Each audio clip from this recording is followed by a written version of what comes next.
5 రకములు. సాయుజ్య, 2 సాలోక్య, 3 సారూప్య, 4 సారష్టి, 5 సామీప్య. శుద్ధ భక్తుడు భౌతిక ఇంద్రియ భోగములను నిరాకరించుటయే కాకుండా పైన తెలుపబడిన 5 రకములైన ముక్తులలో దేనిని ఆశింపడు.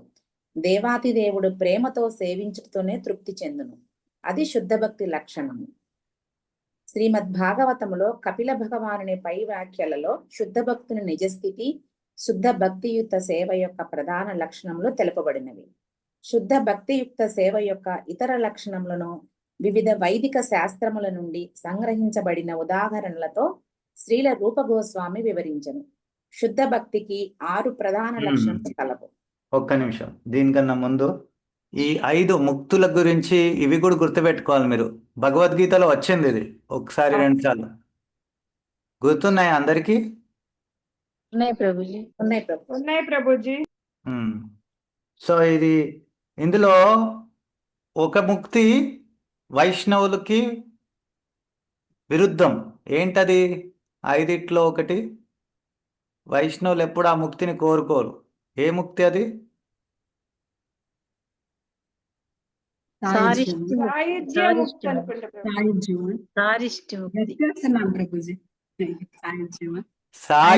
ముక్తి. సారిష్టి కాదు, కొంతమంది సారిష్టి అంటున్నారు. సారిష్టి కాదు, సాయుజ్య ముక్తి. సాయుజ్య ముక్తి అంటే బ్రహ్మ విలీనం. మనం నిన్న చర్చించాం కదా, భగవంతుడి రూపంలో విలీనం అయిపోవాలని, ఆ భగవంతుడితో కంప్లీట్గా ఒక్కటిగా అయిపోవాలని. దాన్ని ఏమంటారు దాన్ని? కైవల్యం. అంటే కేవలం ఏకత్వం, అంతా ఒక్కటే, అందరూ బ్రహ్మనే, ఏ తేడా లేదు. భగవంతుడికి మనకి ఏ తేడా లేదు, అంతా ఒక్కటే అయిపోతుంది. ఎలా అంటే ఉదాహరణ ఇస్తారు వాళ్ళు. నేను ఒక సముద్రంలో నీటిలో ఇంకో చుక్క నీరేస్తే ఏమవుతుంది? ఆ సముద్రం అంతా, ఆ చుక్క కూడా సముద్రంలో కంప్లీట్గా విలీనం అయిపోతుందని. ఇలా అంతా నిర్వికారులు మాట్లాడే మాట. కానీ తత్వం ఏంటి అంటే మన యొక్క జీవుడి యొక్క స్వరూపము ఎల్లప్పుడూ సపరేట్గానే ఉంటుంది. భగవద్గీత 2వ చాప్టర్లోనే చూసాం అది. భగవంతుడు ఏం చెప్తారు ఇంగ్లీష్లో? Never was there a time when I was not there, when you are not there, when all these people. అంటే ఇది వరకు సమయంలో ఎప్పుడు కూడా నువ్వు, నేను, ఇక్కడ ఉన్న వాళ్ళందరూ ఇది వరకు ఉన్నారు, ఇప్పుడు మనకు కనిపిస్తున్నారు, తర్వాత కూడా అందరూ ఉంటారు ఏదో ఒక రూపంలో. అందరికీ విభిన్నంగానే ఉంటారు, అన్ని కలిసి ఒక్కటిగా ఎప్పుడు అవ్వదు అని చాలా చాలా స్పష్టంగా భగవంతుడు చెప్తాడు. కాబట్టి ఈ సాయుజ్య ముక్తి అనేది అది తాత్కాలికమైనది. ఆ ముక్తి శాశ్వతమైన ముక్తి కాదు. ఎందుకంటే అక్కడ బ్రహ్మ విలీనం అవుతే బ్రహ్మంలో ఉండే గుణం ఏంటి? సత్, శాశ్వతం అనే గుణం ఒకటే. కానీ మనకి చిత్ మరియు ఆనందం 2 ఉండవు. కాబట్టి అది శాశ్వతమైనప్పటికీ జీవుడి యొక్క సహజ స్థితి ఆనందాన్ని వెతుకుతుంది. ఆ ఆనందం కోసం మళ్ళీ ఆయన భౌతిక జగత్తుకే తిరిగి వస్తాడు. ఎందుకంటే భగవంతుడి పట్ల ప్రేమ ఉంటేనే ఆధ్యాత్మిక జగత్తు వైపుకి మొగ్గు చూపుతాడు. భగవంతుడి పట్ల ప్రేమ లేదనుకో, మళ్ళీ భౌతిక జగత్తు వైపే తను ఆసక్తి చూపిస్తాడు అనమాట. అర్థమైందా? కాబట్టి సాయుజ్య ముక్తి ఏ ఒక్క భక్తుడు కూడా కోరుకోడు. అందులో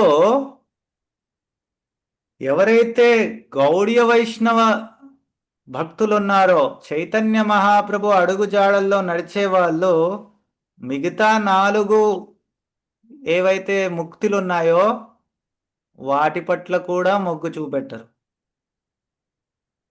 ఎందుకంటే సాలోక్య, సారూప్య, సారిష్టి, సామీప్య ఇవన్నీ భగవంతుడు ఉన్న దగ్గర భగవంతుడితో పాటు సమానంగా ఐశ్వర్యం, సమానమైన రూపం ఇవన్నీ కోరుకుంటున్నాం. అది ఐశ్వర్య భావం వైకుంఠ రసంకి సంబంధించింది. కానీ గోలోకంలో ఐశ్వర్య భావం అనేది కనిపించదు, మాధుర్య భావం ప్రధానంగా ఉంటుంది.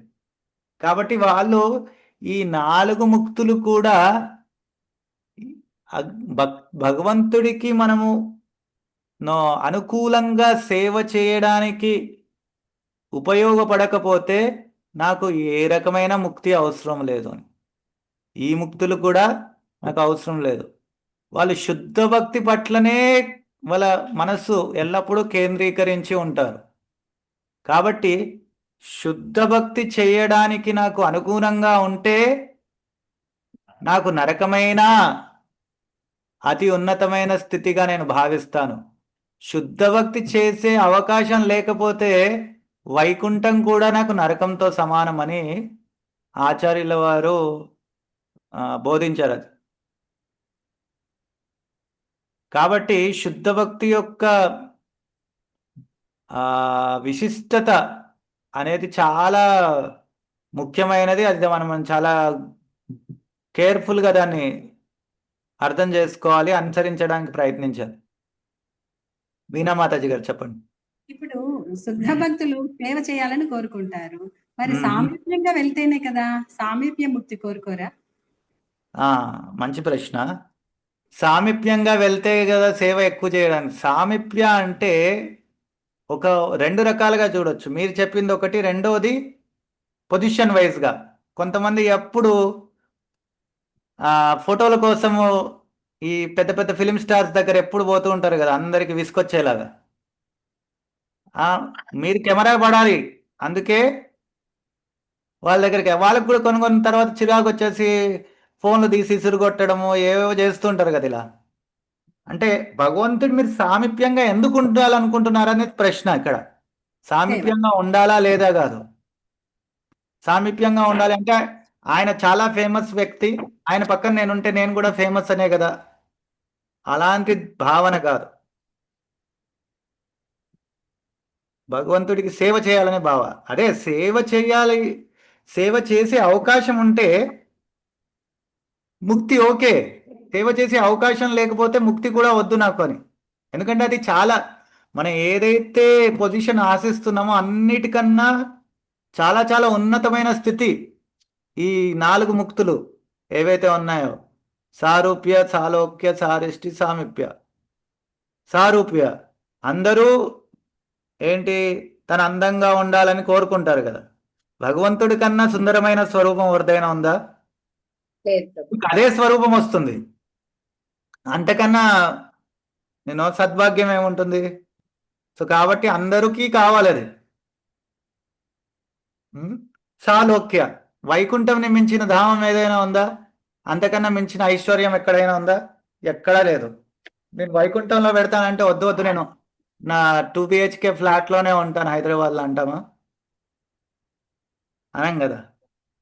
అలాగే సారిష్టి, భగవంతుడికున్న ఐశ్వర్యాలన్నీ, ఆయనకున్న ఈ ఆపులెన్సెస్ అంటే ఐశ్వర్యాలే, మరియు ఆయనకున్న అన్ని శక్తులు, ఆ శక్తులన్నీ కూడా మనకుండే అవకాశం ఉంది. అది వద్దనుకుంటారా ఎవరైనా? సో ఇంతకన్నా ఉన్నత స్థితి ఏముండదు. కానీ ఆ స్థితిలో కూడా, ఆ స్థితి ఉన్నప్పుడు నాకు భగవంతుడి సేవ దొరకదు అంటే నాకు అవసరం లేదు అని. మనం కుంతి మహారాణి యొక్క ప్రార్థనలు వింటే, ఆవిడ మొత్తం కురుక్షేత్రం అయిపోయిన తర్వాత భగవంతుడు ఏమంటాడు, ఇప్పుడు అంతా బాగుంది కదా అనేసి వాళ్ళని వదిలేసి ఆయన ద్వారకాకి తిరుగు ప్రయాణం చేస్తూ ఉంటారు. అప్పుడు కుంతి మహారాణి ఏమంటుందంటే, ఓ భగవంతుడా, నువ్వు మేము చాలా పరిస్థితిలో, క్లిష్ట పరిస్థితిలో ఉన్నప్పుడు ఎప్పుడు మాతోనే ఉన్నారు మీరు.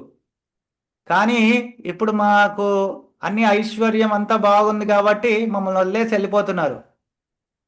మీ యొక్క నో సాంగత్యం లేదు అంటే ఈ ఐశ్వర్యం నాకు వద్దు, నాకు మళ్ళీ ఆ కష్టాలన్నీ తీసుకురా. ఎందుకంటే ఆ కష్టాల్లో నేను ఎప్పుడూ మీ శరణు వీడలేదు, కానీ ఈ వైభోగాలు ఉంటే నేను మిమ్మల్ని మర్చిపోయే అవకాశం ఉంది అని ఆవిడ ప్రార్థన చేస్తారు. అది చాలా చాలా ఉన్నతమైన స్థితి ఆవిడది. కాబట్టి మనము దాన్ని ఇమిటేట్ చేయడానికి ప్రయత్నించొద్దు. సంస్కృతంలో అనుకరణ అంటారు దాన్ని. అనుసరణ అంటే ఫాలో అవడం, అనుకరణ అంటే ఇమిటేట్ చేయడం. అనుసరించాలి కానీ అనుకరించకూడదు. ఏదో మనము విన్నాము ఇప్పుడు కుంతి మహారాణి చాలా ఉన్నతమైన భక్తురాలు, ఆవిడ ప్రార్థన చేసినట్టు నేను కూడా చేసేస్తాను. ప్రార్థన చేసేంత వరకు బాగానే ఉంటుంది. కష్టాలు వచ్చినప్పుడు భగవంతుడు గుర్తొస్తాడో మరి ఇంకేం గుర్తొస్తుందో మనకు తెలియదు. ఓకే, మాతాజీ చదవండి. శుద్ధ భక్తికి 6 ప్రధాన లక్షణములు కలవు. వారు వాటిని ఇట్లు పేర్కొనిది. 1. శుద్ధ భక్తియుక్త సేవ వెంటనే సమస్త భౌతిక ఆందోళనల నుండి విముక్తిని కలిగించును. 2. శుద్ధ భక్తియుక్త సేవ సర్వ శుభములకు ఆరంభము. శ్లోకం చదవమంటారా ప్రభుజీ? చదవండి.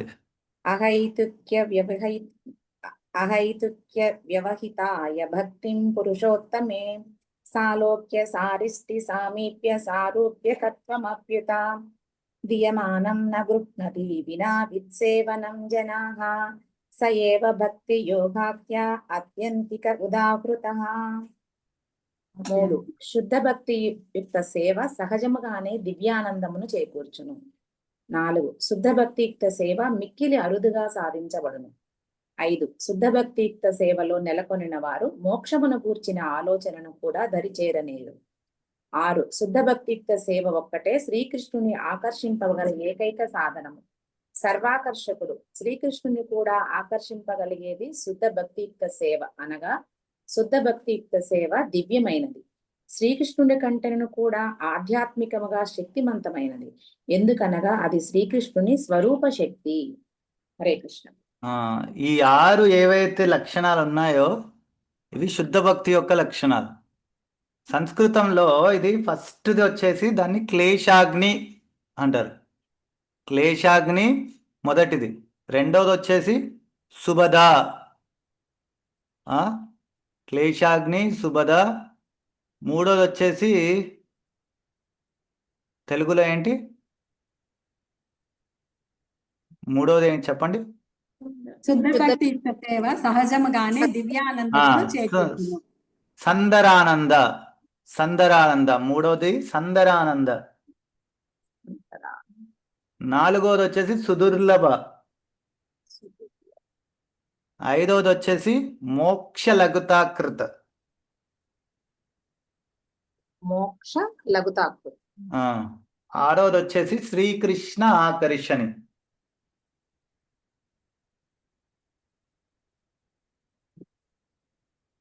సో శ్రీకృష్ణ ఆకర్షణి. ఆకర్షణి. సో మొట్టమొదటి వచ్చేసి మోక్ష, తర్వాత అర్థం మోక్ష లఘుతాకృత. లఘు మోక్ష లఘుతాకృత అంటే మోక్షము చాలా చిన్నదిగా కనిపించడం అని లఘుతాకృత. సో మొట్టమొదటి వచ్చేసి ఏంటి?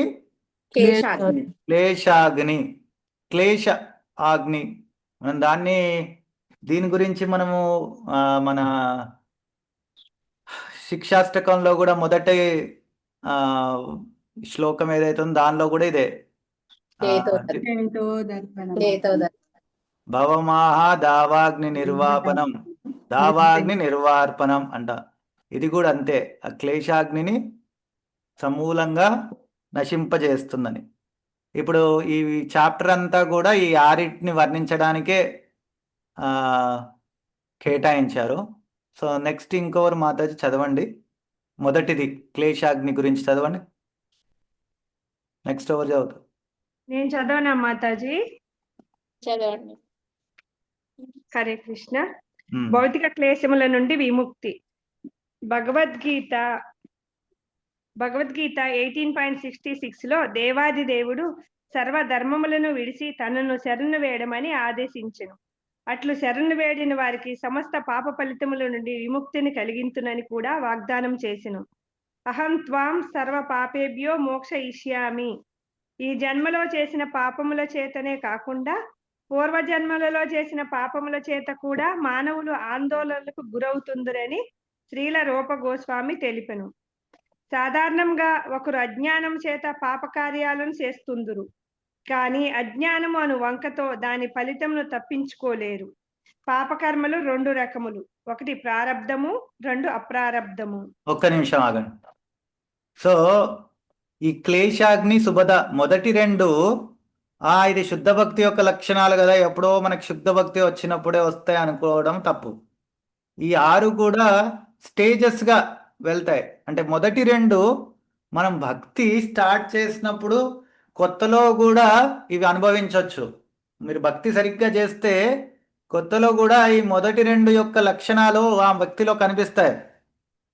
మిగతా 2 మధ్యలో 2 ఏవైతే ఉన్నాయో అవి మనం కనిష్టాధికారి నుంచి మధ్యమ స్థితికి వెళ్ళినప్పుడు కనిపిస్తాయి ఈ లక్షణాలు. ఆ లాస్ట్ 2 మధ్యస్థితిలో నుంచి ఉత్తమ స్థితికి వెళ్ళినప్పుడే కనిపిస్తాయి. ఆ లాస్ట్ 2 ఏదైతే మోక్ష లఘుతాగ్రత శ్రీకృష్ణ ఆకర్షణ ఉంది, అది మనకి భగవత్ ప్రేమ లభించినప్పుడే వస్తాయి. కానీ మొదటి 2 మనకి ఇప్పుడు కూడా మనము వీటిని అనుభూతి కనిపించవచ్చు మనలో. సరేనా? సో ఇప్పుడు మాతాజీ చదవడంలో ఇప్పుడు మనకి పాప మళ్ళీ ఒకసారి చదవతే సెంటెన్స్. సాధారణంగా ఒకరు అజ్ఞానం చేత పాప కార్యాలను చేస్తుందురు, కానీ అజ్ఞానం అను వంకతో దాని ఫలితాన్ని తప్పించుకోలేరు. పాపకర్మలు 2 రకాలు, ఒకటి ఈ పాపకర్మల యొక్క సైన్స్ గురించి ఇప్పుడు వర్ణిస్తారు, కాబట్టి అందరూ శ్రద్ధగా వినండి. చెప్పండి. ఒకటి ప్రారబ్ధము, 2 అప్రారబ్ధము. పరిపక్వము చెందిన మన పాపాలకు ఫలితములే ఈ ప్రస్తుత సమయంలో మనం అనుభవించు కష్టములు. మనకి ఇంకనూ అనుభవంలోకి రాకుండా మనలో కూడుకుపోయి ఉన్నటి పాపాలు అపరిపక్వములు. ఉదాహరణకు ఒకరు నేరములను చేసినను అందుకు అతడు ఇంకనూ నిర్బంధించబడకపోవచ్చును, కానీ అతని ఆచూకీని గుర్తించినంతనే నిర్బంధింపబడును. అట్లే మన పాపకార్యముల ఫలితములు కొన్ని భవిష్యత్తులో మనకు అనుభవంలోకి వచ్చుట కొరకై నిరీక్షిస్తుండెను. ఇక పరిపక్వమైన పాప ఫలితములను ప్రస్తుతం మనం అనుభవిస్తుందము. సో పాప కార్యాలు 2 రకాలు. ఏంటది? ప్రారబ్ధము, అప్రారబ్ధము. ప్రారబ్ధం అంటే ఆల్రెడీ కనిపించిపోతున్నాయి, దానికి మనకి ఆల్రెడీ మనకి శిక్ష రెడీ అయిపోయింది, ఇప్పుడు శిక్షిస్తారు. ఈ యొక్క జన్మలోనే ప్రారబ్ధ కర్మలకి శిక్ష వస్తుంది.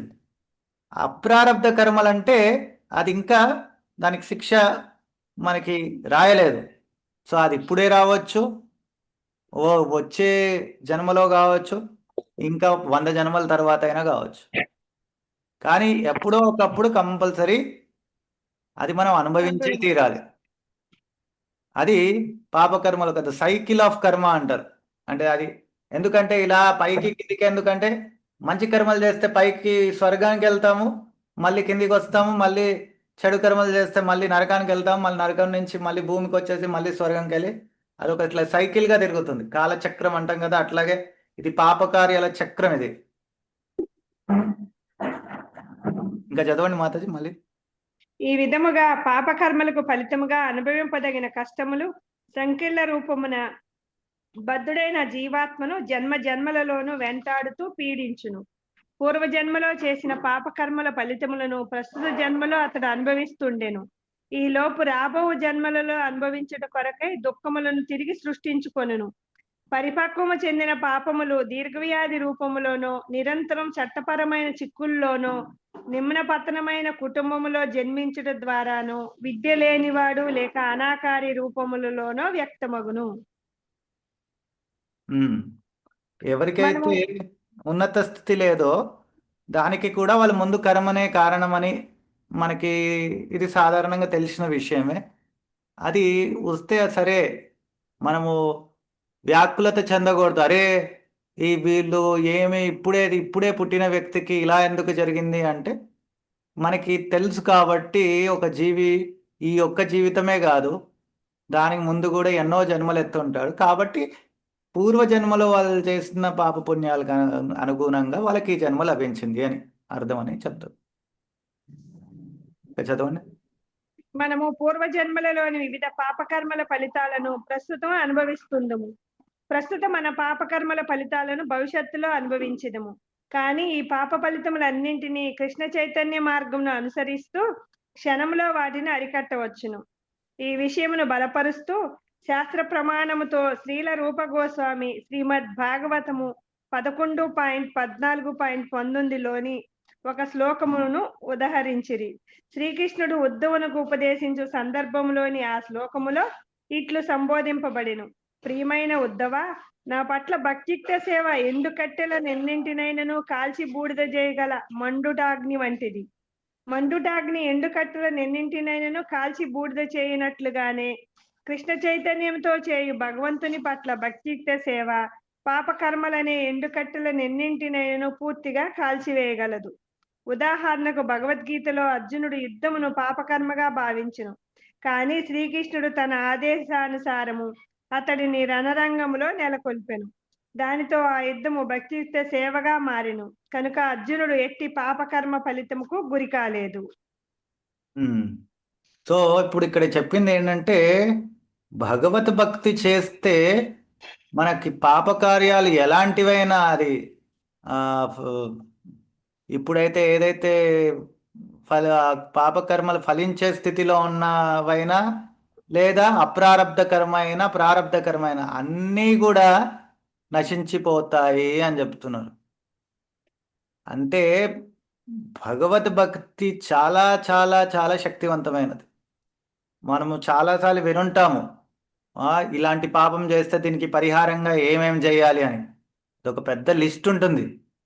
ఏం చేయాలి, ఎన్ని రోజులు మీరు ఈ యజ్ఞం చేయాలి, ఈ ఇన్ని దానం చేయాలి, ఇంత తపస్య చేయాలి అని చాలా చాలా చాలా చాలా నిబంధనలు ఉంటాయి శాస్త్రాల్లో.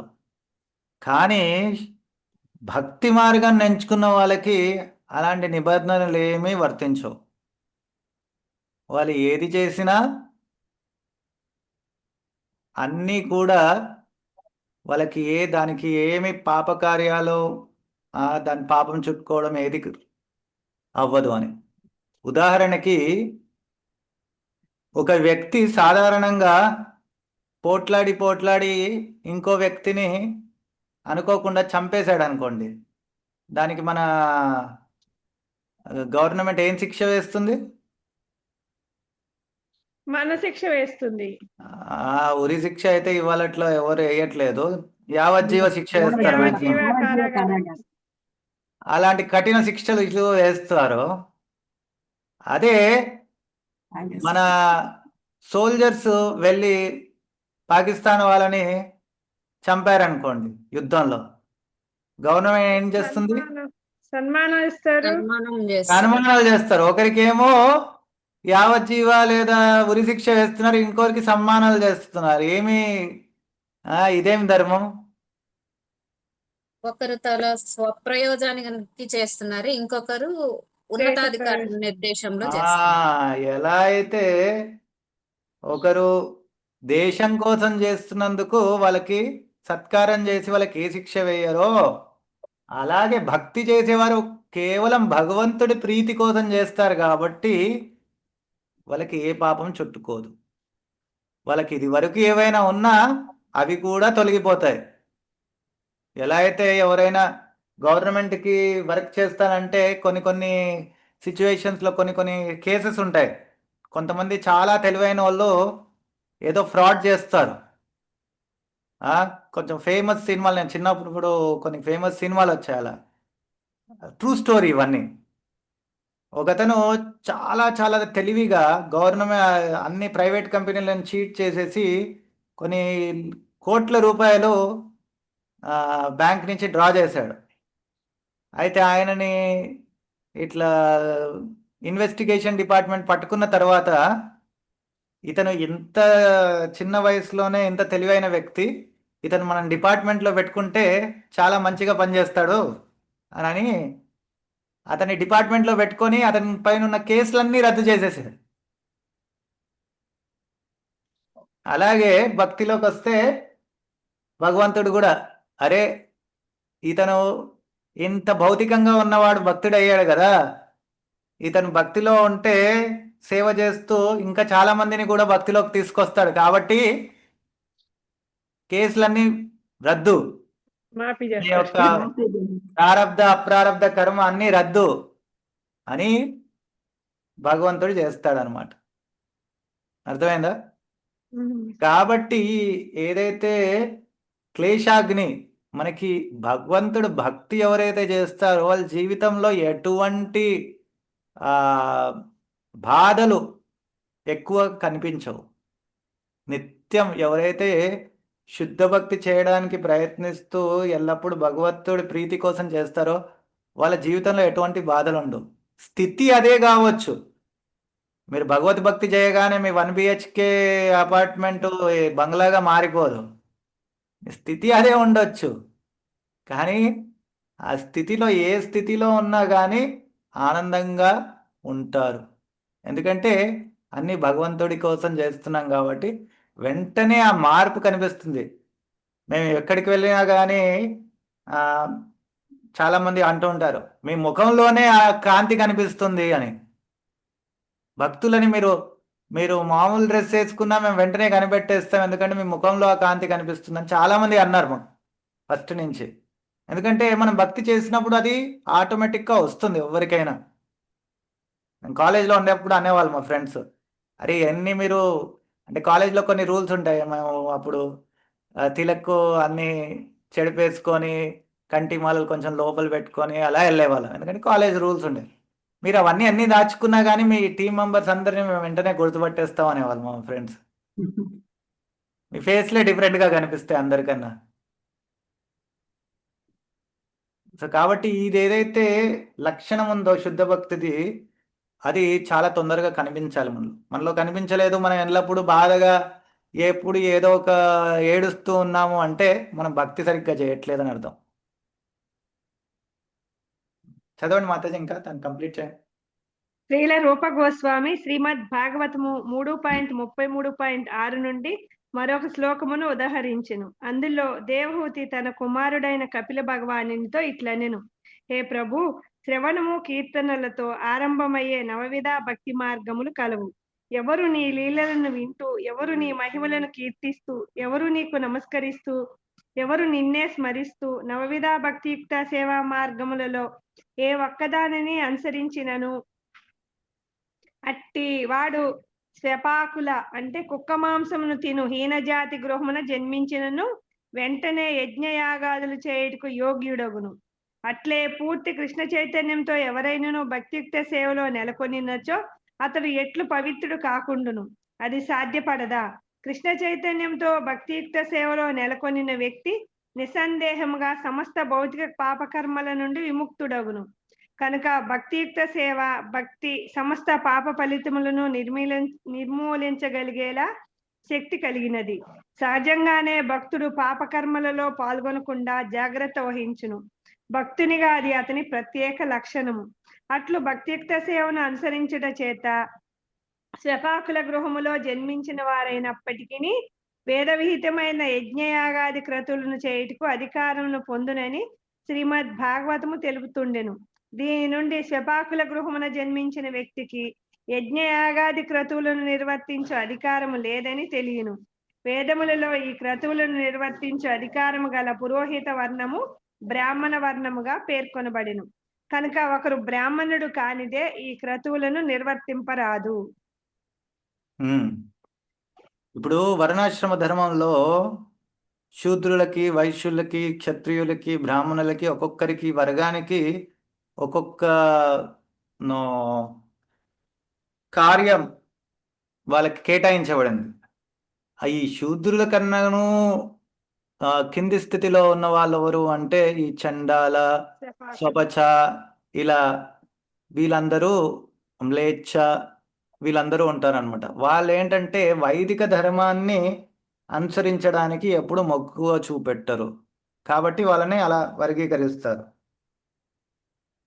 అలాంటి ఆ ఇంట్లో పుట్టి అలాంటి స్వభావం కలవాడు కూడా స్వతహాగా ఎప్పుడైతే భక్తి చేయడానికి మక్కువ చూపించి క్లాస్లో శుద్ధ ఉన్నాం. భక్తిని ఆశ్రయిస్తాడో అతను ఉన్నతమైన బ్రాహ్మణులలో కూడా యాక్చువల్లీ అందరికీ యజ్ఞయాగాలు చేసే పర్మిషన్ ఉండదు. బ్రాహ్మణుల్లో కూడా మొదట సావిత్రి అంటే మన ఉపనయనం తీసుకున్న తర్వాత ఫస్ట్ వేద పఠనం చేయడానికే వాళ్ళకి అర్హత ఉంటుంది. ఆ వేద పఠనం చేసి ఆ మంత్రాలన్నీ నేర్చుకున్న తర్వాత వాళ్ళకి తర్వాత హయ్యర్ స్టేజ్ యజ్ఞయాగాల్లో సోమయజ్ఞాలు ఇవన్నీ చేయడానికి అర్హత. అప్పుడు వాళ్ళకి దీక్ష ఇస్తారు దానిలో. అంటే బ్రాహ్మణుల్లో కూడా ఉన్నతమైన స్థితి ఏదైతే ఉంటుందో దానికి వీళ్ళు వెంటనే అర్హులు అవుతారని ఇక్కడ వర్ణించారు. ఇది చాలా చాలా కష్టం చాలా మందికి దీన్ని యాక్సెప్ట్ చేయడం. ఇప్పటికీ కూడా ఎవరైతే కర్మకాండి బ్రాహ్మణులు ఉంటారో వాళ్ళు దీన్ని భాగవతాన్ని మరియు భక్తి స్క్రిప్చర్స్ని వీటన్నిటిని ఒప్పుకోరు. ఎందుకంటే వాళ్ళకి మేము ఎంత కష్టపడి చిన్నప్పటి నుంచి ఎంత శుద్ధత పాటించి ఇవన్నీ చేస్తే కూడా మాకు రాని పొజిషను వీళ్ళకి భక్తి చేసి హరే కృష్ణ మహామంత్రం జపం చేయగానే వచ్చేస్తుందా అని వాళ్ళ తర్కం. అలా దీనికి ఉదాహరణకి ఎలా చెప్పుకోవచ్చు అంటే మనము ఇప్పుడు ఒక పెద్ద కంపెనీ వారు ఉన్నారు అనుకోండి. సపోజ్ మనకేంటి అంబానీ కంపెనీలో ఉన్నారు. అందులో మీకు మంచి పొజిషన్ రావాలి అంటే పెద్ద సాఫ్ట్వేర్ ఇంజనీర్ కావాలంటే ఫస్ట్ నువ్వు ఏం చేయాలి? చిన్నప్పటి నుంచి చదివి స్కూలు కాలేజ్లో మంచి టాప్ మార్క్స్ వచ్చి కంప్యూటర్ సైన్స్ తీసుకొని ఇంజనీరింగ్ చేసి అవన్నీ నేర్చుకున్న తర్వాత నెలకి నువ్వు ఒక 30-40 లక్షలు వచ్చేంత శాలరీ వచ్చేంత పెట్టుకుంటారు. అవునా కదా? అవును ప్రభుజీ. కానీ ప్రతి ఒక్క కంపెనీలో నేను స్వయంగా చూసింది కూడా కొంతమంది నమ్మకమైన వ్యక్తులు ఉంటారు.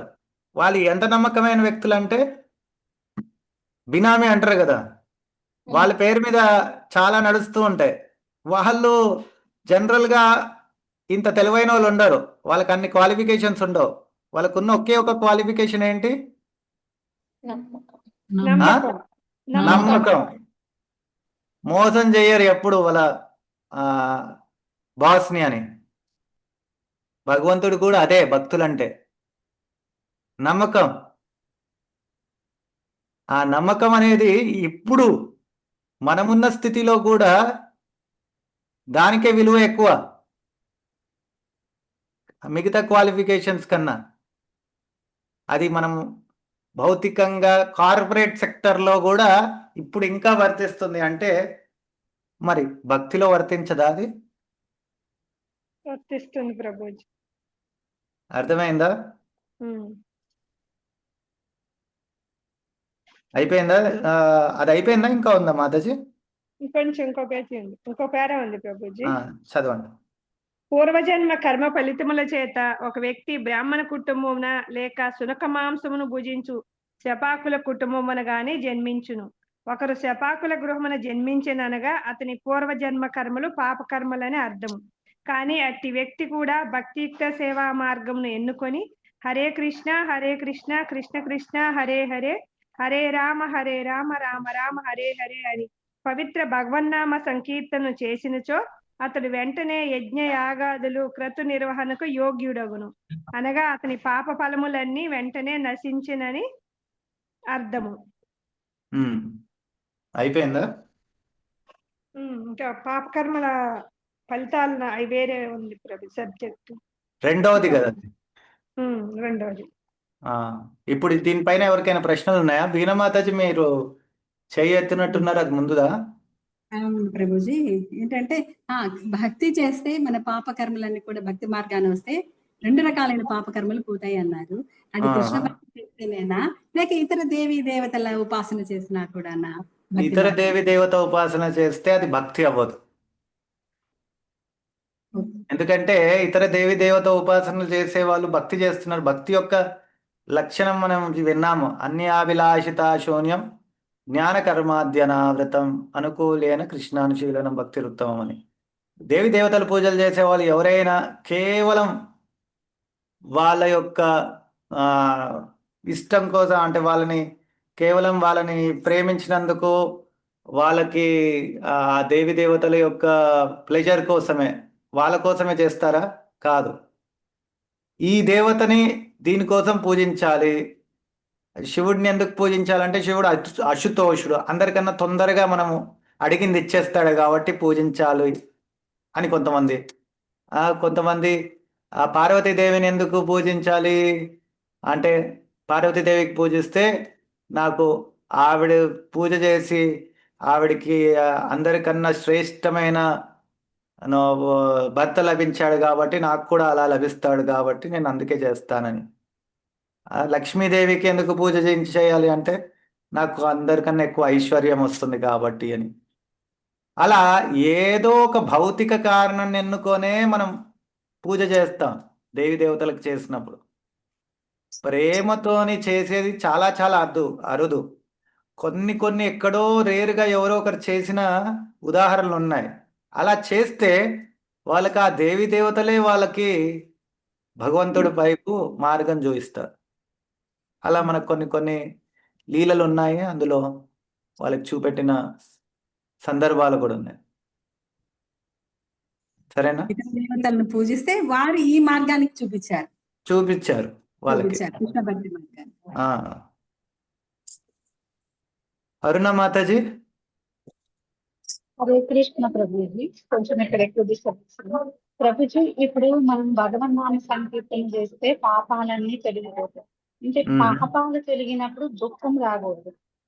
అంటే అది ఏ స్థాయిలో ఉన్న వాళ్ళకి తొలుగుతాయి? ఇప్పుడు మేము చేసే వాటిలో మాకు పాపాలు పూర్తిగా తొలగట్లేదా? అంటే ఇక్కడ ఉన్న వాళ్ళందరం కూడా దుఃఖరహిత స్థితికి చేరామంటారు.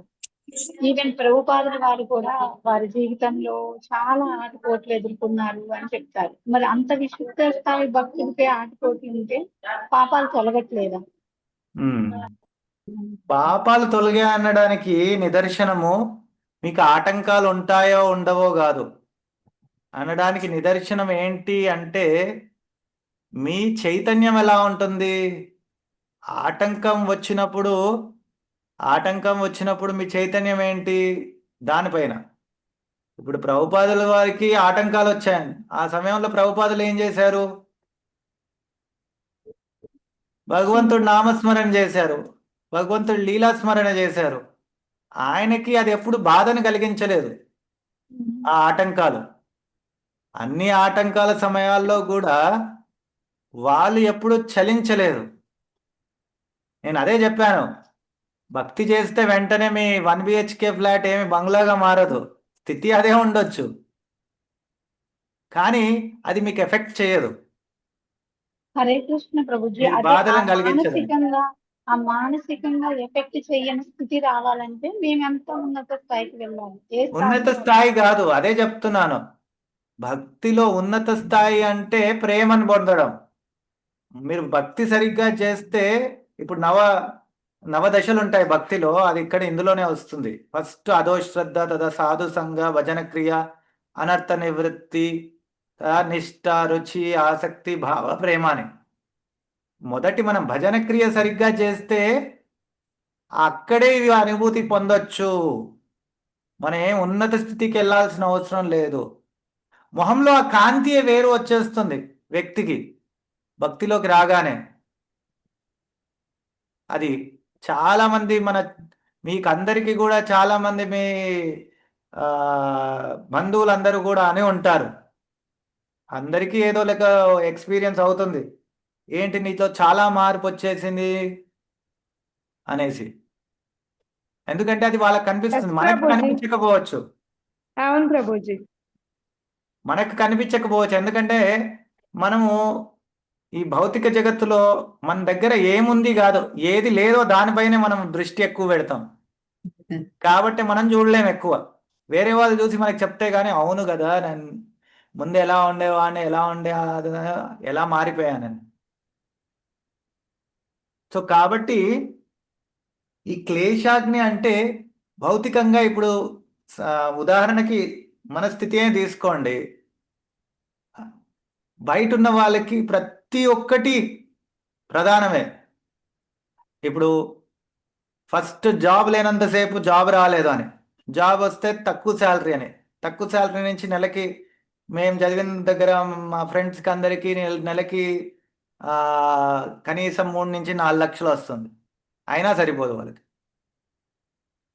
నాకు ఇది కొనాలి, అది కొనాలి, ఒకదాని తర్వాత ఒకటి ఇంకొక కామం వస్తూనే ఉంటుంది. ఏదో ఒకటి వస్తువు కొనాలి, లేదా ఇక్కడికి తిరగాలి, అక్కడికి తిరగాలి అని. అదే భక్తులకి నీకు నెలల తరబడి ఎక్కడ బయట రెస్టారెంట్కి పోకపోయినా భగవంతుడికి మనము ఆ శ్రద్ధతో ఆఫర్ చేసి మనము ప్రసాదం తీసుకుంటే ఆనందంగా ఉంటాం.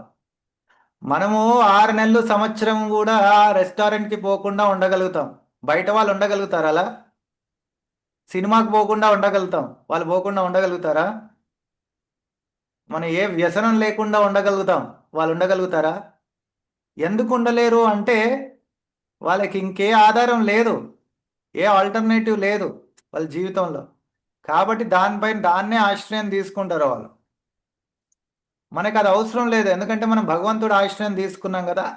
ఏ వ్యసనానికి లోబడకుండా ఎటువంటి వేరే వాటిపైన దృష్టి కేంద్రీకరించకుండా మన నిత్య కర్మలను భగవంతుడికి అర్పిస్తూ ముందుకు వెళ్ళగలుగుతున్నాం అంటేనే మనం చాలా ముందుకొచ్చామని భౌతికంగా ఉండే వ్యక్తుల కన్నా. అలా ఉన్నందుకు మనకి చాలా టెన్షన్ తగ్గిపోతుంది. మనం బయట పార్టీలు, నైట్ పార్టీలు, ఇవి అవి అందరూ ఎవరు వెళ్ళట్లేదని అనుకుంటున్నాను. అవన్నిటికీ వెళ్ళకుండా వింటున్నాం ప్రభుజీ. వినడం కాదు, వెళ్తున్నారో లేదో అంటున్నారు. సినిమా కూడా చూడలేదు ప్రభుజీ ఇంతమంది. చాలా మంచిది. మహావీర్ ఒకటే చూసాం, మహావీర్ నరసింహ ఒక్కటి చూసాం అందరం ఎత్తి. చాలా మంచిది. ఇలా పార్టీలకి అటు ఇటు వెళ్ళాలంటే అక్కడికి వచ్చే వాళ్ళందరూ వాళ్ళకెంత సొమ్ముంది, వాళ్ళకి ఏమేమి వస్తువులు ఉన్నాయి అన్నీ చూపించుకోవడమే, అక్కడ చేసేది ఏముండదు. వాళ్ళని చూసిన తర్వాత లేని టెన్షన్ మన నెత్తిపైన వస్తుంది. మళ్ళీ వాళ్ళకున్నాయి, వాళ్ళంత ఫ్లాంట్ చేస్తున్నారు కాబట్టి మనకు కూడా ఉండాలి. మనం అవన్నీ లేకుండా మందిరానికి వెళ్తే మందిరంలో అందరూ సమానమే, అందరు సమానంగా ఉండాలి. కొద్ది కొద్దిగా ఉంటాయి కానీ చాలా తక్కువ. ఇంకా మేము కాలేజ్లో ఉన్న మాకైతే ఇంకా అసలు అందరూ వైట్ ధోతి కుర్తాను, లేదా ఇప్పుడు అందరూ సాఫ్రాన్ వేసుకోవాలి. ఇంకా అందులో కూడా పెద్ద తేడా ఏమి ఉండదు, ఇంకా సులువు అయిపోతుంది. సో కాబట్టి చాలా చాలా అనవసరమైన ప్రాబ్లమ్స్ ఏవైతే ఉంటాయి దాని నుంచి దూరం అయిపోతున్నాం మనం. సో ఇలా మీరు కంపేర్ చేసుకుంటూ పోతే మీకు తెలుస్తుంది చాలా చాలా ప్రాబ్లమ్స్ నుంచి మనం తొందరగా బయటపడ్డాము అని. కానీ మీరు అన్నట్టు అప్పుడప్పుడు మనకి కొన్ని ఏవైతే భౌతిక ఇచ్చలు ఉంటాయో అవి మనకి చాలా స్ట్రాంగ్ అటాచ్మెంట్స్ అనమాట. అవి మనం వదులుకోలేము. అవి వదులుకోవాలంటే చాలా బాధ కలిగిస్తాయి. కొంతమందికి వాళ్ళ పూర్వజన్మలో ఉన్న ప్రాబ్లమ్స్ వల్ల అలా అయి ఉండొచ్చు. అంటే వాళ్ళ పూర్వజన్మలో దానికి ఎక్కువ ఆసక్తి ఉండడం వల్ల, లేదా ఈ జన్మలోనే వాళ్ళు భక్తికి రాకముందు అది వదలాలంటే చాలా కష్టంగా, అప్పుడు వాళ్ళకి చాలా మానసిక క్షోభనిస్తుంది ఏదో ఒకటి. లేదా అది కాకుండా మనకి ఇది వరకు మనం ఏదైనా చాలా పెద్ద తప్పు చేస్తుంటే దాని ఎఫెక్ట్ ఇప్పుడు వస్తుంది కదా, దానివల్ల కూడా కొంచెం చాలా ఎక్కువ ఎఫెక్ట్ వచ్చినప్పుడు అది కూడా కొంచెం మానసిక క్షోభనిస్తుంది. దాని నుంచి మనం తొందరగా బయటికి రాలేము అప్పుడు.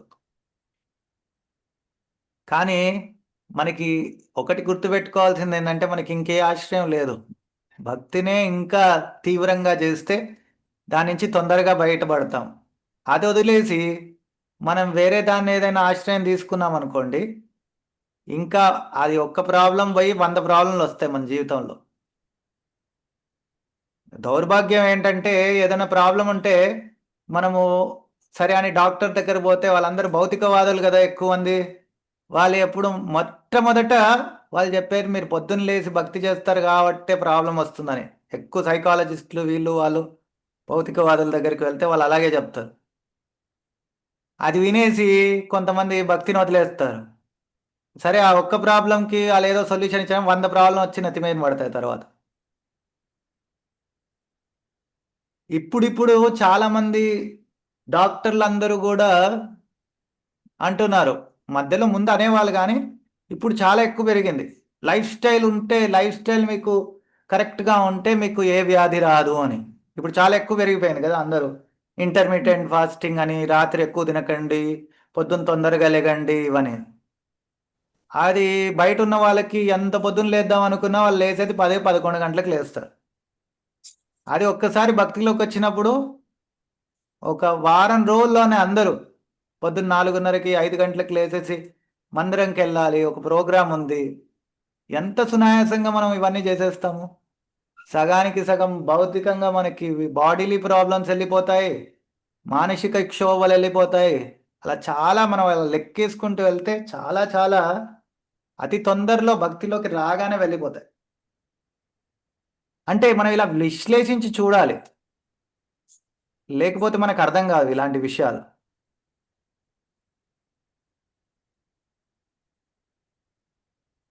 రోజా మాతాజీ గారు హరే కృష్ణ ప్రభుజీ. చెప్పండి.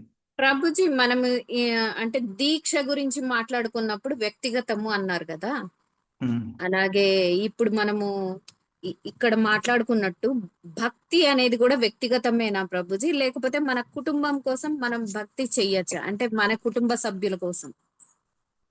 భక్తి మీరు వేరే వాళ్ళ కోసం చేస్తే అది, వేరే జీవుల కోసం చేస్తే అది భక్తి అవ్వదు, అది కరుణ అవుతుంది. లేదా ఇంకోటి ఏమంటాం కరుణని, కంపాషన్కి ఇంకో వర్డ్ ఏంటి, కృప, దయ, కరుణ, ఇలా అవుతాయి. కానీ భక్తి అనేది కేవలం భగవంతుడి కోసం చేస్తేనే భక్తి అవుతుంది. అది మరి భక్తియుక్త సేవలో మనము అనేక విధాలైన నవవిధ భక్తి మార్గాల్లో ఉన్నప్పుడు ఎప్పుడైతే మనం కీర్తన చేస్తామో మన కుటుంబ సభ్యులకి ఎవరికన్నా బాగలేదనుకోండి, లేదా ఇంకేదన్నా కావాలి అచీవ్ చేయాలి అనుకున్నప్పుడు ఒక మాల ఎక్కువ చేయమని చెప్తూ ఉంటారు. అది ఎందుకు చెప్తున్నారు, దాని ఫలితం ఏంటి? నేను చెప్పింది ఏంటంటే భక్తి భగవంతుడి యొక్క ప్లెజర్ కోసం, ఆయన యొక్క ఆనందం కోసం చేస్తాం. కానీ మనం భగవంతుడి యొక్క ఆనందం కోసం చేసిన భక్తి వల్ల యావత్ జీవరాశికి మేలు కలుగుతుంది. మన కుటుంబ సభ్యులకే ఏంటి, మన ఇంట్లో ఉన్న జంతు జీవనానికి, క్రిమి కీటకాలకి అందరికీ లాభం చేకూరుతుంది దానివల్ల.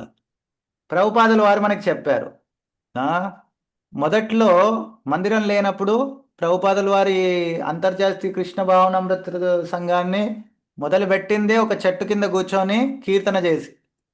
ఆ తర్వాత చాలామంది భక్తులు ప్రభుపాదులకి ఇట్లా కీర్తన్ అరేంజ్ చేసేవాళ్ళు, ఇక్కడ అక్కడ పెద్ద పెద్ద హాల్లో. అలా ప్రభుపాదుల వారు ఆదేశం ఇస్తూ ఒకసారి ముకుంద గోస్వామి వాళ్ళ అప్పట్లో స్టార్టింగ్లో ఉన్న శిష్యులకి ఏం చెప్పారంటే, మనం కీర్తన భగవంతుడిని ప్రసన్నం చేసుకోవడానికి చేస్తున్నాం. మనం ఏమి ఈ మ్యూజిక్ షో లాగా షో పుటప్ చేయట్లేదు, అక్కడ అందరినీ ఎంటర్టైన్మెంట్ ఇవ్వడానికి చేయట్లేదు, భగవంతుడిని ప్రసన్నం చేసుకోవడానికి మనం చేస్తున్నాం. అప్పుడు మనం భగవంతుడిని ప్రసన్నం చేసుకుంటే భగవంతుడు మిగతా వాళ్ళకి కూడా, వచ్చే వాళ్ళందరికీ భగవంతుడు పరమాత్మ రూపంలో వాళ్ళని కూడా ఆకర్షిస్తాడు. అలా ఆకర్షించినప్పుడు వాళ్ళు కూడా భక్తి వల్ల మేలు కలుగుతుందని. అదే మన ఇంట్లో కూడా మనం ఒక మాల ఎక్స్ట్రా చేస్తుండేందంటే, మనం భగవంతుడిని ప్రసన్నం చేసుకుంటే భగవంతుడు వాళ్ళపైన కూడా కృప చూపిస్తాడు అని. కానీ మనకి మనం చేసినందువల్ల నేను ఈ మాల చేశాను కాబట్టి ఇది జరుగుతుందంటే మళ్ళీ మనం కర్మకాండ లాగా చూస్తున్నాము దాన్ని. నేను ఈ కర్మం చేశాను కాబట్టి దానికి ఆ ఫలితం వస్తుంది అని చూస్తే అది భక్తి భావనతో చూసినట్టు అవ్వదు. భక్తి భావన ఏంటంటే మనం మొదటనే చర్చించాము, కేవలం భగవంతుడి యొక్క కృప వల్ల, భగవంతుడి యొక్క భక్తుల కృప వల్ల నేను ముందుకు వెళ్తున్నాను అనే భావన కలిగి ఉండాలి. నేను ఒక పరికరాన్ని మాత్రమే, I'm just an instrument in the hands of Guru and Krishna. అలాంటి భావనతోనే చూడాలి. మీరు చెప్పింది మనం ఒక మాల ఎక్కువ చేస్తే వాళ్ళకి మంచి జరుగుతుంది, అది సాధారణంగా కరెక్టే. కానీ ఇలా భగవద్ భావనతో చూడలేదనుకోండి మనం దాన్ని, క్రమక్రమంగా అది మనము కర్మకాండ రూపంలోనే చూస్తాం. నేను ఈ కర్మ చేస్తున్నాను, నేను మాలలు చేస్తున్నాను కాబట్టి భగవంతుడు కూడా డిమాండ్, నువ్వు ఇవ్వాలి, ఇది చెయ్యాలి అని. సినిమాల్లో చూస్తాం కదా, భగవంతుడిని నువ్వు ఎందుకు చేయట్లేదు అని ఇలా కొట్టగానే భగవంతుడు ప్రత్యక్షం అయిపోతాడు. అవన్నీ వేస్ట్, అలా ఏమీ జరగదు. భగవంతుని డిమాండ్ చేసి రమ్మంటే రాడు. అర్థమైందా? ఎస్ ప్రభుజీ. నెక్స్ట్ ఎవరు చదువుతారు? నెక్స్ట్ పాయింట్ రాధా మాతాజీ చదువుతారా? హరే కృష్ణ ప్రభుజీ. పాపకర్మల ఫలితములు 4 రకములుగా ఉండునని వివరింపబడెను. 1 ఇంకను పరిపక్వము కాని కర్మఫలము అప్రారబ్ధము. 2 బీజ రూపంలోని కర్మఫలము. 3 అది వరకే పరిపక్వమైన కర్మఫలము ప్రారబ్ధము. 4 దాదాపు పరిపక్వమైన కర్మఫలము బీజము. దేవాది దేవుడు విష్ణు భగవానునికి శరణాగతి చేసుకొని పూర్తి కృష్ణ చైతన్యంతో భక్తియుత సేవలో నెలకొని వారి విషయంలో ఈ 4 రకముల కర్మ ఫలితములు వెంటనే నశించిపోవునని కూడా అందులో తెలుపబడేను. ఇదంతా చదివేశాం కదా, కాదా? లేదు ప్రభుజీ. చదవలేదు ప్రభుజీ, ఇంకా ఉంది, ఇంకో పేజ్ ఉంది ప్రభుజీ. సరే సరే సరే చదవండి. దీని గురించి మనం ఆల్రెడీ ముందు చెప్పినట్టు చర్చించిందే మళ్ళీ చెప్పారు. దానిలో 4 స్థాయిలు ఏమున్నాయో అది వర్ణించారు. చదవండి మాతాజీ. దాదాపు పరిపక్వము చెందినట్లుగా పేర్కొనబడిన కర్మఫలము బీజము ప్రస్తుతం మన అనుభవంలోని క్లేశములకు సంబంధించినది. బీజప్రాయములోని కర్మఫలములు హృదయంలో నిక్షిప్తమై ఉండును. బీజములకు వలె పాపవాంఛలు అక్కడ కొంతవరకు నిల్వ ఉండును. కూటం అను సంస్కృత పదముకు అర్థమేమనగా అందులో దాదాపు బీజములు గాని బీజ ప్రభావములను కలిగించుటకు సిద్ధముగా ఉండునట్టివి పరిపక్వము గాని కర్మఫలము అప్రారబ్ధము ఇంకను బీజావాసము జరగని సందర్భమును సూచించును. పద్మ పురాణములోని ఈ వివరణతో భౌతిక కల్మషములు మిక్కిలి సూక్ష్మముగా ఉండునని బోధపడును. ఒకరు దాని ఆదిని, దాని ఫలమును, దాని ఫలితమును మరియు వాటి ఫలితముల క్లేశ రూపమున అనుభవించును. అది ఒక భారీ గొలుసులోని భాగమే.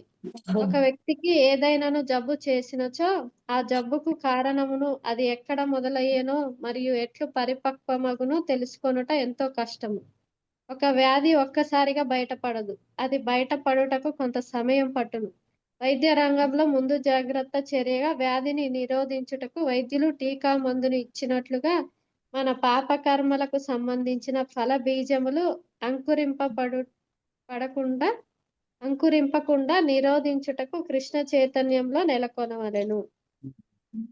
ఈ ఉదాహరణ చాలా బాగా చెప్పారు ప్రభుపాదులు వారు. ఏంటంటే మనకు వ్యాక్సినేషన్ తీసుకుంటే అది వ్యాధి తర్వాత ఎప్పుడో రావాల్సింది, అది కూడా రాకుండా ముందు జాగ్రత్త తీసుకున్నట్టు. అలాగే భక్తి చేస్తే మనకి పాప ఫలితాలు రాకముందే ఆ కూటం బీజం అనే స్థితిలో ఉన్నప్పుడే దాన్ని నిర్మూలిస్తుంది భక్తి. అంత పవర్ఫుల్ అని. చదవండి. శ్రీమద్ భాగవతము 6.2.17లో సుఖదేవ గోస్వామి అజామిలుని కథను వివరించెను.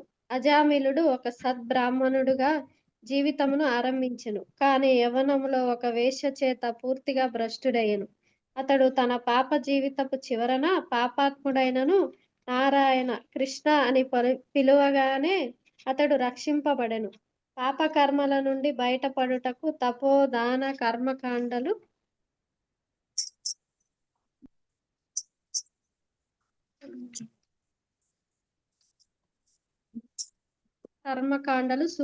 సూచింపబడినను వాటి ఆచరణతో పాపకర్మ వాంఛా బీజమును హృదయము నుండి నిర్మూలించబడలేదని యవనంలో అజామీలుని విషయమున అదే జరిగినని సుఖదేవ గోస్వామి వివరించెను. ఈ పాపకర్మ వాంఛా బీజము కృష్ణ చైతన్యము ద్వారా మాత్రమే నిర్మూలించబడును. శ్రీ చైతన్య మహాప్రభు ఆదేశించినట్లుగా హరే కృష్ణ మహామంత్రమును కీర్తిస్తూ ఎంతో సులభముగా కృష్ణ చైతన్యమును సాధింపవచ్చును. అనగా భక్తియుత సేవా మార్గమును ఎన్నుకొనిన తప్ప 100కి 100 ఒకరు పాపకర్మ ఫలితముల నుండి విముక్తిని సాధించలేరు. ఎవరైతే భక్తి మార్గాన్ని ఎన్నుకుంటారో వాళ్ళే 100కి 100 పాపకర్మల నుంచి విముక్తిగా అవుతారు. లేకపోతే అవ్వడము ఇది అసాధ్యం. అలా ఇంకా వేరే ఏ మార్గం ద్వారా పాపకర్మల నుంచి 100కి 100 ఎవరు విముక్తులు కాలేరని. ఇంకో విషయం ఇక్కడ చర్చించింది ఏంటంటే, అజామిలుడి యొక్క ఉదాహరణ తీసుకుంటే ఆయన నారాయణ నామస్మరణ చేయగానే ఎన్నో పాపకార్యాలు చేసిన అన్నిటి నుంచి ఆయనకి విముక్తి పొందాడు ఆయన. కాబట్టి భగవంతుడి నామస్మరణ ఒక్కసారి చేస్తేనే అలా ఆయన ఎప్పుడైతే తనకి ఏ దారి లేదు, భగవంతుడు ఒక్కడే తనకి దారి అన్నట్టు ఆయన నిస్సహాయ స్థితిలో భగవంతుడి నామస్మరణ చేసినప్పుడు ఆయనకి అన్ని పాపాల నుంచి విముక్తి పొందాడు ఆయన వెంటనే. సో పాపాల నుంచి విముక్తి పొందడము నువ్వు శుద్ధ భక్తుడు అవ్వాల్సిన అవసరం లేదు దానికి, అది చాలా తొందరగా అవుతుంది. కానీ భగవంతుడి పట్ల ప్రేమ రావాలి అంటే అప్పుడు దానికి చాలా చాలా కష్టపడాలి. పాపం నుంచి విముక్తి ఫస్ట్గా ఇచ్చేస్తాడు భగవంతుడు, ఫాస్ట్గా. కానీ శుద్ధ భక్తి ఇస్తే ఏంటి ప్రాబ్లము? నువ్వు ఏ చెప్తే భగవంతుడు అది చేయాలి. అప్పుడు గోపికలు కృష్ణుడికి చీర కట్టేసి నువ్వు డాన్స్ చేయంటే చేస్తాడు. నువ్వు మా కోసము రాత్రి వచ్చి రాసలీలలు చేయాలంటే దానికి ఓకే అంటారు. గోప బాలులందరూ నేను నీ భుజం పైన ఎక్కేసి నువ్వు నన్ను తిప్పు అంటే వాళ్ళని తిప్పుతూ ఉంటాడు. సో ఎల్లప్పుడూ 24 hours అటెన్షన్ ఇవ్వాలి భగవంతుడు తన శుద్ధ భక్తులకి. అదే పాపకర్మల నుంచి విముక్తి అంటే ఇట్లా పెద్ద పెద్ద ఇండస్ట్రియలిస్ట్ ఉంటారు కదా, వాళ్ళకి ఒకరికి ఆయనకి పెన్షన్ ఇచ్చేసి నీకు అన్ని ఇంత ఎక్కువ డబ్బులు ఇచ్చేసి అని తీసుకొని వెళ్ళిపో అన్నాడు. అది చాలా సునాయాసం భగవంతుడికి చేయడం, దానిలో ఏమీ ప్రాబ్లం లేదు. మనకి చాలా ఎక్కువ అనిపించవచ్చు, కానీ భగవంతుడికి అది చాలా సునాయాసం. కానీ శుద్ధ భక్తి ఇవ్వాలి అంటే అంత ఈజీగా ఇవ్వడు. దాని గురించి మళ్ళీ చర్చిస్తాం మనం. కాబట్టి పాపకార్యాల నుంచి విముక్తి పొందడము భక్తి చేస్తే చాలా తొందరగా అయిపోతుంది, అది చాలా సులువుగా అయిపోతుంది. చదవండి మాత. వైదిక కర్మలను ఆచరించుట ద్వారా, దాన ధర్మములను చేయుట ద్వారా, నియమ నిష్టల ద్వారా ఒకరు తాత్కాలికముగా పాప కర్మల ఫలితముల నుండి విముక్తిని సాధింపవచ్చును. కానీ మరుక్షణమే అతడు తిరిగి పాప కర్మలకు పూనుకొనక తప్పదు. ఉదాహరణకు విశృంఖల కామ ప్రవృత్తికి ఫలితముగా ఒక వ్యక్తి ఏదైనా సుఖ వ్యాధితో బాధపడుతూ చికిత్స సమయమున గొప్ప బాధకు గురి కావలసి వచ్చును. తాత్కాలికముగా అతని వ్యాధి నయమగును. కానీ అతడు కామవాంఛను తన హృదయము నుండి నిర్మూలించుకొనలేనందున తిరిగి కామకలాపాలలో పాల్గొని తిరిగి అదే వ్యాధికి గురి కావచ్చును. అనగా వైద్యుల చికిత్స సుఖవ్యాధి బాధకు తాత్కాలిక ఉపశమనమును కలిగించవచ్చును. కానీ అతడు కామ ప్రవృత్తి హేయమైనదిగా గుర్తింపనిచో అతడిని తిరిగి ఆ వ్యాధి బారిన పడకుండా కాపాడుట సాధ్యపడును. అట్లే యజ్ఞ యాగాది వైదిక క్రతువులు దాన ధర్మములు తపోనిష్టలు కూడా తాత్కాలికముగా ఒక వ్యక్తిని పాపకర్మలకు పూనుకొనకుండా నివారింపవచ్చును. కానీ హృదయ పవిత్రతను పొందనంత వరకు ఒకరు పదే పదే పాపకర్మలను చేయక తప్పదు. కర్మకాండ మార్గం ద్వారా ఇప్పుడు మనకి ఏవైతే పాపకర్మలు ఏమంటారు దాని ప్రారబ్ధ కర్మలు వస్తున్నాయో దానిని తాత్కాలికంగా నిర్మూలించవచ్చు. కానీ మన అంతఃకరణ శుద్ధి అవ్వదు కాబట్టి మళ్ళీ పాపకర్మలు చేస్తాం, మళ్ళీ అదే ప్రాబ్లం. ఇక్కడ ప్రభుపాదుల వారు చెప్పినట్టు ఆ సుఖవ్యాధి వచ్చిన వాడికి ఆ కామవాసన ఉన్నంత వరకు ఎన్నిసార్లు ట్రీట్ చేసినా మళ్ళీ వచ్చేస్తుంది. ఇప్పుడు షుగర్ ఉన్న వాళ్ళకి కూడా వాళ్ళు అతిగా తినడం కంట్రోల్ చేసుకోకపోతే ఎన్ని మెడిసిన్స్ తీసుకున్నా కానీ దానివల్ల పెద్ద ప్రయోజనం ఉండదు. తాత్కాలికంగా దాన్ని నిర్మూలించవచ్చు కానీ శాశ్వతంగా నిర్మూలించలేము. అలాగే ఈ పాపకర్మముల నుంచి శాశ్వతంగా ఎవరైనా బయటికి రావాలి అనుకుంటే కేవలం శుద్ధ భక్తి చేస్తేనే అది సాధ్యం అవుతుందని చెప్పి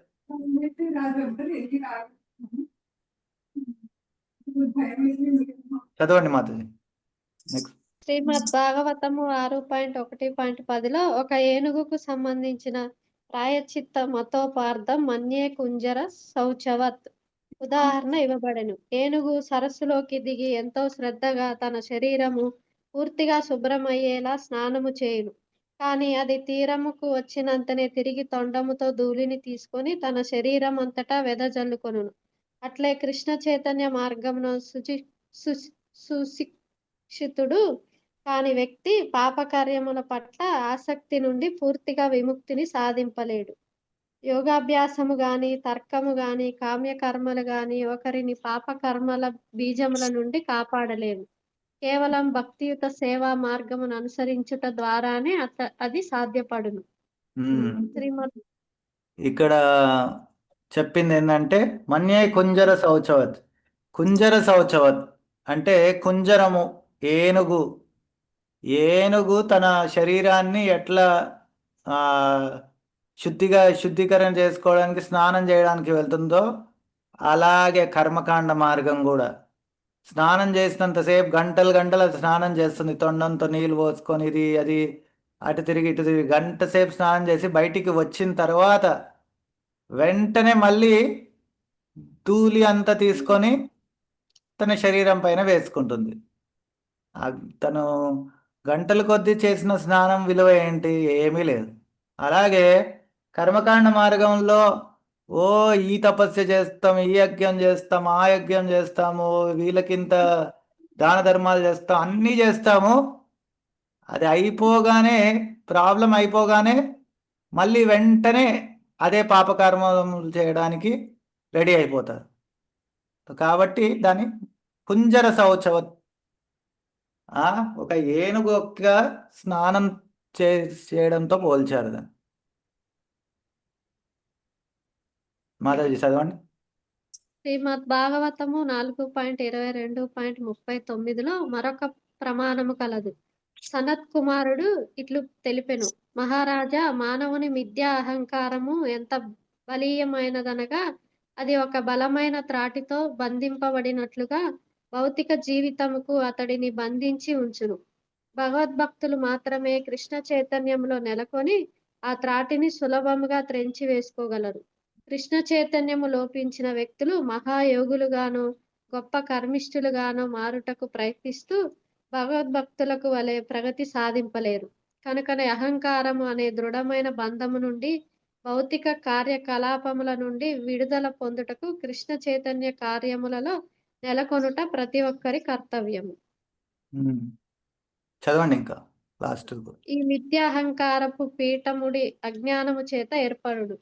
ఒకరు తమ నిజస్వరూపమును గూర్చిన అజ్ఞానంలో నెలకొని ఉన్నంతకాలం అతడు అపమార్గములలో నడుస్తూ భవబంధములలో చిక్కుకొనక తప్పదు.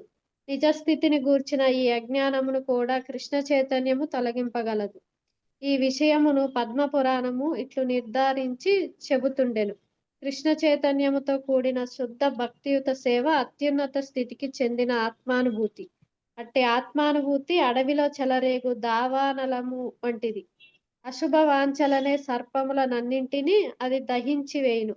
అడవిలో దావానలము చెలరేగి అది సహజముగానే ఆ అడవిలోని సర్పములన్నింటినీ ఒక్కసారిగా దహించి వేసే ఉదాహరణ ఇక్కడ తెలుపబడెను. అడవిలో నేలపై వేలాదిగా పాములు ప్రాకుతుండును. అడవి అంటుకొని నేలపై ఎండుటాకులన్నింటినీ కాల్చివేయును. దానితో అక్కడి సర్పములన్నీ వెంటనే అగ్నికి ఆహుతి అగును. చతుష్పాదులైన 4 కాళ్ళ జంతువులు మాత్రం అగ్ని నుండి దూరంగా పారిపోగలవు. లేనిచో కనీసం పారిపోవుటకు ప్రయత్నించును. కానీ సరీసృపములు మాత్రం అగ్ని చేత వెంటనే దహింపబడును. అట్లే కృష్ణ చైతన్యము అను దావాగ్ని అజ్ఞానము అను సర్పములను వెంటనే మట్టుపెట్టును. హరే కృష్ణ. ఇది కృష్ణ చైతన్యం యొక్క ప్రభావం. ఏవైతే మనకి పాపకర్మములు ఉంటాయో అవన్నిటిని వెంటనే దహించేస్తుంది. ఇక్కడ చెప్పినట్లు మన అన్నిటికన్నా పాపకర్మములు చేయడానికి అన్నిటికన్నా మూల కారణం ఏంటి అన్నిటికీ అంటే అజ్ఞానం. అజ్ఞానం. వ్యక్తిలో ఉండే అజ్ఞానం. ఆ అజ్ఞానం ఏం అజ్ఞానము? ఏ విధమైన అజ్ఞానం అంటే మనకు మన నిజస్థితి ఏంటో తెలుసుకోకపోవడం. నేను శరీరాన్ని కాదు, నేను ఆత్మని. ఆత్మ యొక్క సహజ స్వరూపం ఏంటి అంటే భగవత్ కైంకర్యం, భగవంతుడికి నిత్యంగా సేవించడమే, సేవ చేయడమే. అదే తన యొక్క సహజ స్థితి, సహజ స్వరూపము అని ఆయన అర్థం చేసుకోకపోవడం. అదే మనలో ఉన్న పెద్ద అజ్ఞానం. ఆ అజ్ఞానం నుంచి ఎవరైతే బయటికి వస్తారో వారికి ఎటువంటి భౌతిక స్థితిలోనూ వారు చలించరు. వాళ్ళకి ఎటువంటి పాపకార్యాలు వాళ్ళని నశింపజేయలేవు, వాళ్ళకి బాధ కలిగించలేవు. ఉదాహరణ మనం తీసుకుంటే మనం చిన్నప్పుడు చాలా చాలా కొన్ని వస్తువులకి చాలా మనం అటాచ్ అయిపోతాం. అంటే అవి చాలా వాటి పట్ల ఆకర్షితులు, ఎంత ఆకర్షితులు అంటే అవి లేకుండా ఉండకపోవడం. కొంతమంది పెద్దగా అయిన తర్వాత కూడా అలా ఏదో భౌతిక వస్తువుకి బాగా ఆకర్షితులై ఉంటాం. ఉదాహరణకి కొంతమందికి మా ఫ్రెండ్స్లో చూసాము, కొంతమందికి తన బైక్ అన్నా లేదా కార్ అన్నా కానీ చాలా చాలా అటాచ్మెంట్. బైక్ ఒక చిన్న స్క్రాచ్ పడినా కానీ తన గుండెల పైన ఎవరో గీత గీసినంత లెవెల్లో ఫీల్ అవుతారు జనాలు. అలాగే ప్రతి ఒక్కరికి ఏదో ఒక అట్లా భౌతికంగా అటాచ్మెంట్ ఉంటుంది. కానీ బయటి వాళ్ళు, మిగతా వాళ్ళు చూసి నవ్వుకోవచ్చు, కానీ వాళ్ళకి ఆ సమయంలో అంత ఉంటుంది. కొత్త ఏది కారు కానీ ఏదైనా కొన్నప్పుడు మనకు కూడా, ఇప్పుడు కారు అంటే కొంతమంది డ్రైవింగ్ చేసే వాళ్ళకి తెలుస్తుంది, మిగతా వాళ్ళకి తెలియదు.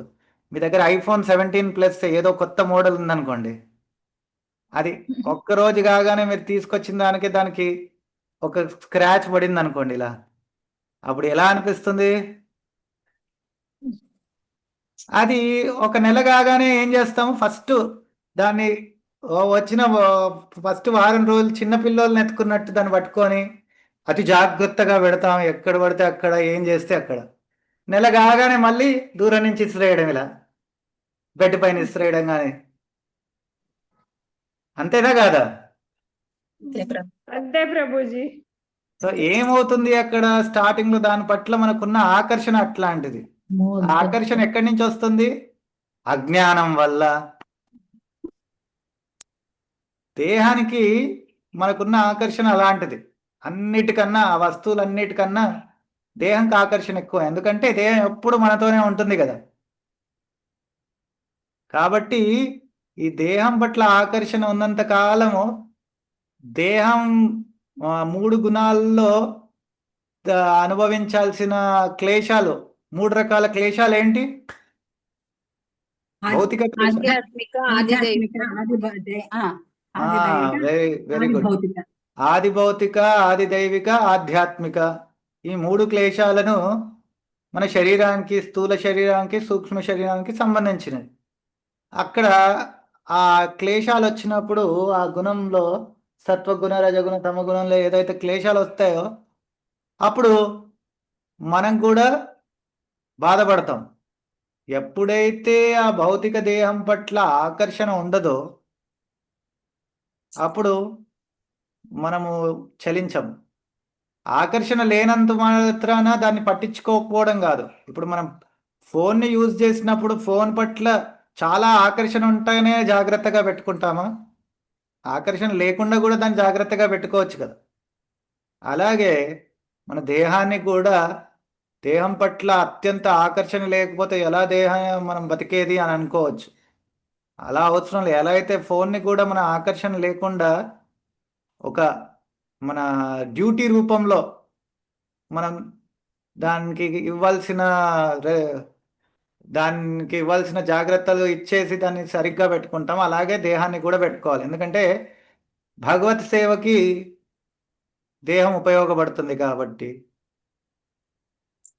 అర్థమైందా? సో కాబట్టి ఈ అజ్ఞానం నుంచి ఎప్పుడైతే తొందరగా బయటికి వస్తామో అప్పుడు అన్ని పాపకర్మలు వెంటనే వెళ్ళిపోతాయి ఒక్క షాట్లో. దాని ఎఫెక్ట్ మన పైన అస్సలు ఉండదు.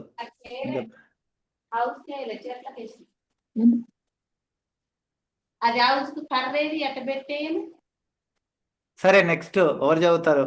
వేరే వాళ్ళు.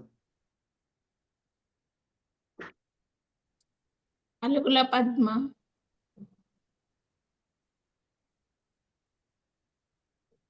పద్మక్క. హరే కృష్ణ.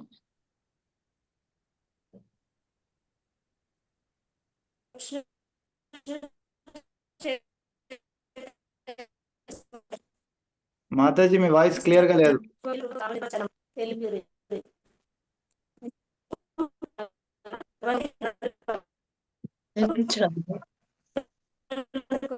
తమిళ మాతాజీ మీరు చదవండి. పద్మ మాతాజీ మీ వాయిస్ క్లియర్ గా రావట్లేదు. మీ ఇంటర్నెట్ సరిగ్గా లేనట్టుంది. మీరు మళ్ళీ ఎప్పుడైనా చదవండి. నెక్స్ట్ తమిళ మాత.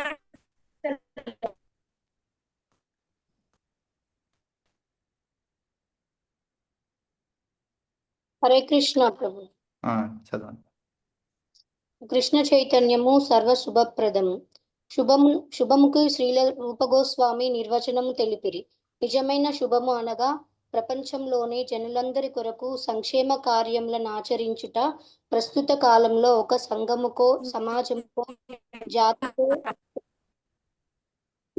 సంక్షేమమును చేకూర్చుటకు వివిధ వర్గములను కృషి చేస్తున్నని.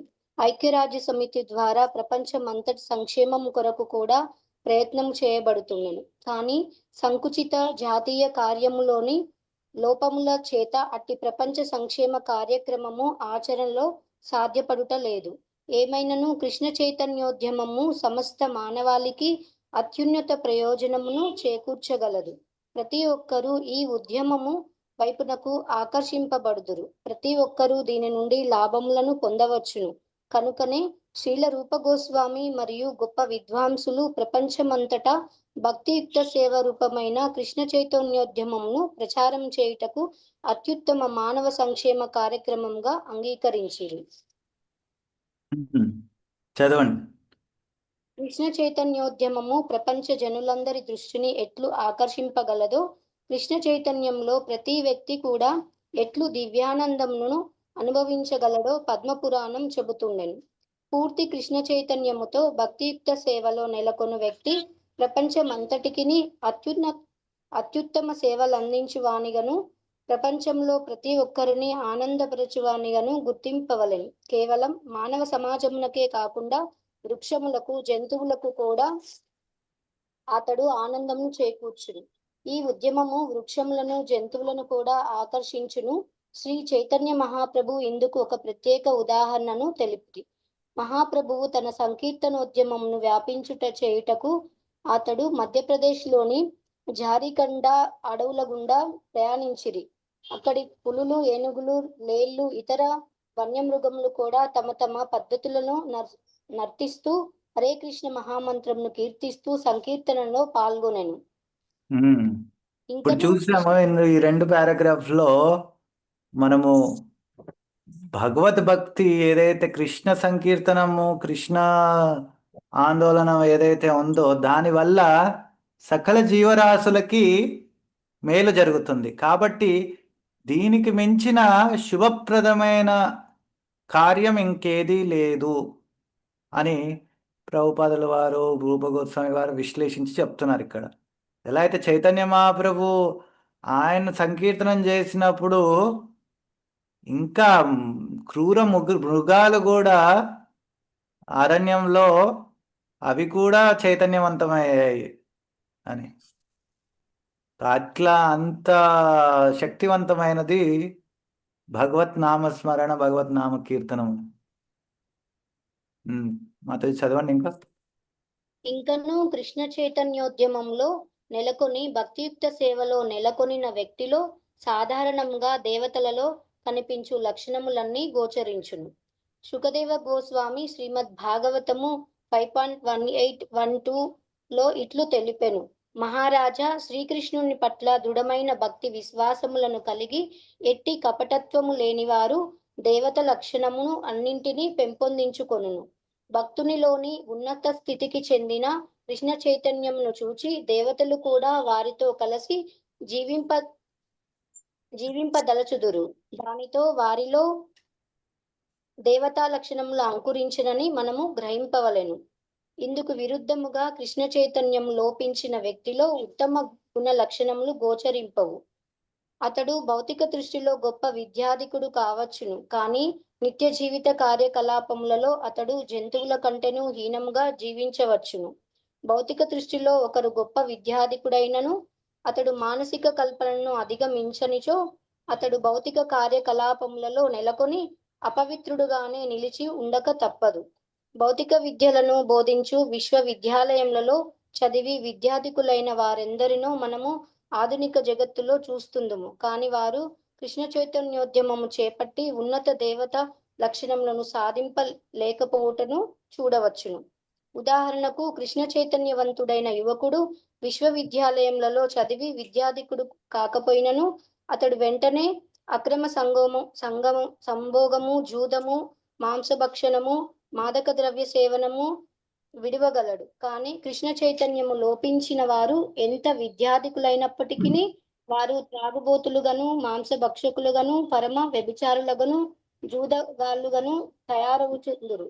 కృష్ణ చైతన్యవంతుడు ఎట్లు ఉన్నత లక్షణములను పెంపొందించుకొనుటకు కృష్ణ చైతన్యము లోపించిన వారిలో అట్లు పెంపొందకపోవుటకు ఇవి ప్రత్యక్ష ఉదాహరణలు. కృష్ణ చైతన్యవంతులైన యువకులు చలనచిత్రములు, రాత్రి క్లబ్బులు, నగ్న నృత్య ప్రదర్శనలు, భోజనశాలలు, మత్తుపానీయములు, కోట్ల పట్ల ఆసక్తిని చూపకపోవుటకు మనం చూస్తున్నాము. వారు పూర్తి విముక్తులు. పొగ పీల్చుట, మద్యపానము, చలనచిత్రములకు, నృత్యములను వెళ్ళుట వంటి వ్యసనములతో తమ విలువైన కాలమును వృధా చేయకుండా వారు జాగ్రత్త పడుదురు. కృష్ణ చైతన్యం లోపించిన వ్యక్తి సాధారణంగా ఒక అరగంట కూడా మౌనంగా కూర్చుండలేడు. మౌనమును సాధించినచో నీవే భగవానువని అనుభూతి చెందగలవు అని యోగ మార్గము బోధించును. భౌతిక జీవితంను గడుపు వారికి ఈ మార్గము సరి అయినదే కావచ్చును. కానీ ఎంతకాలం అట్లు వీరు మౌనంగా ఉండగలరు? అసహజముగా వారు కొంత సమయము ధ్యానము అని పిలువబడు దాని కొరకు కూర్చుండవచ్చును. కానీ ఆ యోగ సాధన ముగిసిన వెంటనే వారు తిరిగి వ్యభిచారము, జూదము, మాంసభక్షణ వంటి అనేక దురలవాట్లకు సిద్ధపడుదురు. కానీ కృష్ణ చైతన్య మార్గమును అవలంబించు వ్యక్తి అట్టి మౌన ధ్యానము అవసరం లేకుండానే క్రమక్రమంగా ఉన్నత స్థితిని సాధించను.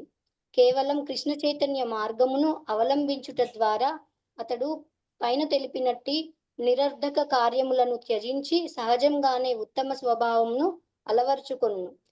శ్రీకృష్ణునకు శుద్ధ భక్తుడగుట చేత ఒక వ్యక్తి అత్యుత్తమ శ్రీలవంతుడగును. దీనర్థమేమనగా కృష్ణ చైతన్యము లోపించినచో నిజముగా ఎవరును ఉత్తమ లక్షణములను అలవర్చుకొనలేరు. ఇప్పుడు ఈ ఈ మొత్తం ఈ సెక్షన్లోనే చర్చించింది ఏంటి అంటే కృష్ణ భక్తి యొక్క లక్షణం ఏంటి అంటే అది అన్ని విధాలుగా శుభప్రదం. కృష్ణ భక్తి మరియు ఈ కృష్ణ భక్తి చేసిన వాడికే అన్ని ఉత్తమ లక్షణాలు ఉంటాయి. కృష్ణ భక్తి సేవ చేయకపోతే, కృష్ణుడి సేవ చేయకపోతే నీకు ఒకవేళ నీలో ఉత్తమ లక్షణాలు ఇప్పుడు కనిపించినప్పటికీ అవి చాలా తాత్కాలికం, ఇవాళ ఉంటాయి రేపు వెళ్ళిపోతాయి అని ఆచార్యుల వారు చెప్పారు. దానికి ఎన్నో ఉదాహరణలు ఇచ్చారు ఇక్కడ. ప్రభుపాదుల వారు వాళ్ళ యొక్క శిష్యుల గురించి చెప్పారు. ఈ విదేశంలో ఉన్న శిష్యులు ఎంత యంగ్గా ఉన్న వాళ్ళు కూడా అన్నీ వదిలేయగలిగారు. ఇప్పుడు మన వాళ్ళే వదిలేయరు. వైదిక సంస్కృతిలో చూసి దాన్ని అక్కడే పుట్టి పెరిగిన వాళ్ళు కూడా వదలడానికి చాలా కష్టము. ప్రభుపాదుల వారు హిప్పీగా ఉండి అన్ని రకాల వ్యసనాలకు అలవాటు పడ్డ వాళ్ళనే భక్తి ద్వారా అన్ని చెడలవాట్లను వదిలించేలా చేశారు. సో కాబట్టి ఈ భగవద్ భక్తి యొక్క శక్తిని ఎవరు తక్కువ అంచనా వేయకూడదు. దానిని వేరే మార్గాలతో తులన చేయకూడదు. ఇప్పుడు ప్రభుపాదుల వారు ఇక్కడ ఉదాహరణకు చెప్పారు సైలెంట్ మెడిటేషన్. ఇవాళ రేపు చాలా ఫేమస్ ఇవన్నీ. ఎందుకంటే అందరికి ఇమీడియట్ రిజల్ట్ కావాలి. రోజు గంటల తరబడి 14-15 గంటలు వర్క్ చేసినప్పుడు చాలా మన మనస్సు మరియు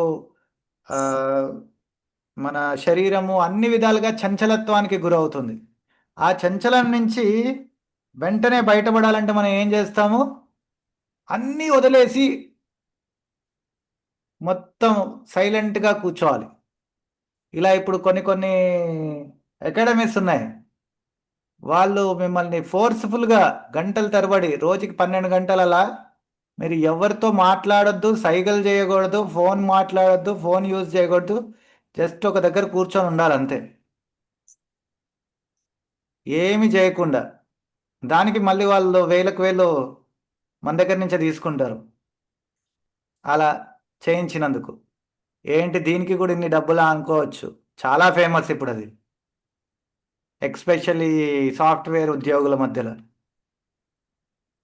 సో ఇవన్నీ తాత్కాలికమైన సొల్యూషన్స్ అయినా కానీ జనాలు ఎగబడి వాటికే వెళ్తున్నారు. ఎందుకంటే వాళ్ళకి ఇంకో ఆల్టర్నేటివ్ తెలియదు. అదే భక్తి చేస్తే ఇవన్నీ వ్యసనాలు కానీ ఏ రకమైన వీక్నెస్ కానీ ఒక వ్యక్తిలో ఉండదు. అది మనంతలో మనం చూడదగే విషయం ఇది. నేను నిన్న చెప్పాను, ఈ సైన్స్కి పరికరం ఏంటి? భక్తి సైన్స్కి పరికరం ఏంటి? ఇన్స్ట్రుమెంట్ ఏంటి? మన మనస్సు, మన దేహం మనమే. సో మన నిజ జీవితంలోనే మనం చూడొచ్చు దీని యొక్క ఎఫెక్ట్, దీని యొక్క ప్రభావం.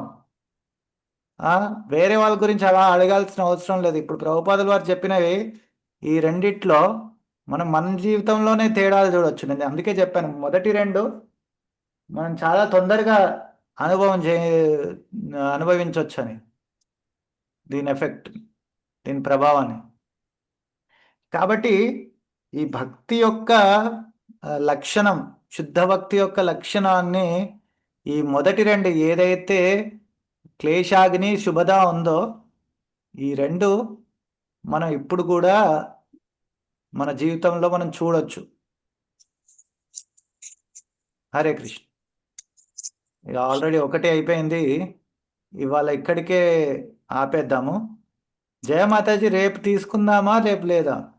రేపు ఎల్లుండి మాకు ఎగ్జామ్ ఉంది ప్రభుజీ. అంటే రేపు ఓకే, అయితే వచ్చే వారము మండే నుంచి స్టార్ట్ చేద్దాము. 3 వారాల్లో ఇది కంప్లీట్ మోస్ట్లీ అవ్వాలి. కాబట్టి నేను మండే, ట్యూస్డే, వెనస్డే, కుదిరితే థర్స్డే కూడా తీసుకుంటాను వచ్చే వారం నుంచి. ఈ వారం మీకు ఇంకా ఎగ్జామ్స్ అవ్వలేదు కాబట్టి ఈ వారము మీరు ఎగ్జామ్స్ రాసుకోండి. సాటర్డే, సండే కూడా ఫ్రీగా ఉండండి.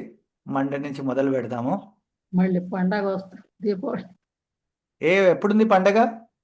21 21